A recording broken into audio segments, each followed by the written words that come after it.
Okay, I wanted to jump ahead to problem 13-16. Pretty much everything up till now, you can do the same on your calculator as the first couple of examples I showed you. But here, there are a whole bunch of different items. So actually, let's skip back to the question. Number 16. Oh, hold on, no, that's not an exercise. Problems. There we go. Okay, so problem 16. This company is contemplating the purchase of equipment.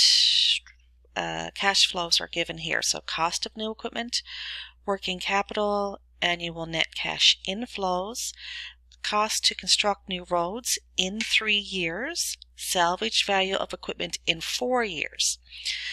So the mineral of deposit would be exhausted after 4 years. At that point, the working capital would be released for reinvestment elsewhere.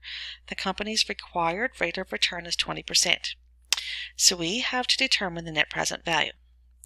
So we have to take all of these pieces of information, determine when the payments actually, or the cash inflows or outflows actually happen, and then figure out the net present values of each one. So list out all of the different items, the amount of the cash inflow or outflow that's given to you, and when that flow occurs.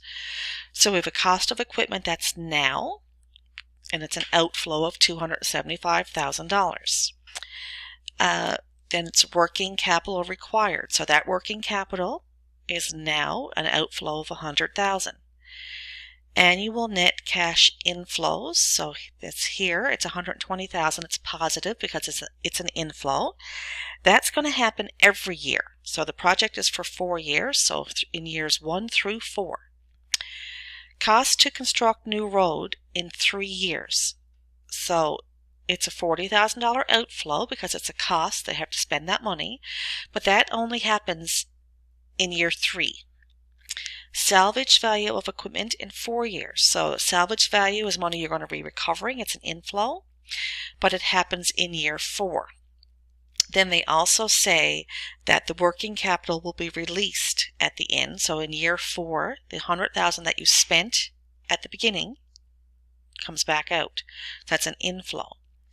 So now that we have listed out each cash inflow or outflow and then the time period that it occurs in, now what we do is we find the present value of each individual one.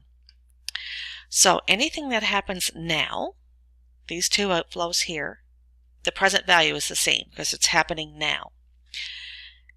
Then we take the next one down, our net annual cash receipts.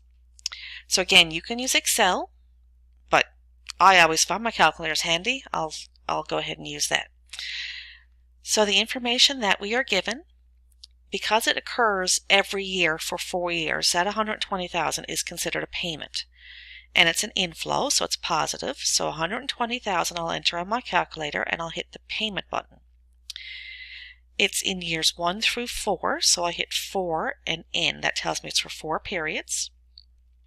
We know the interest rate that's required is 20%, so 20, and then I hit the I/Y, which is interest per year.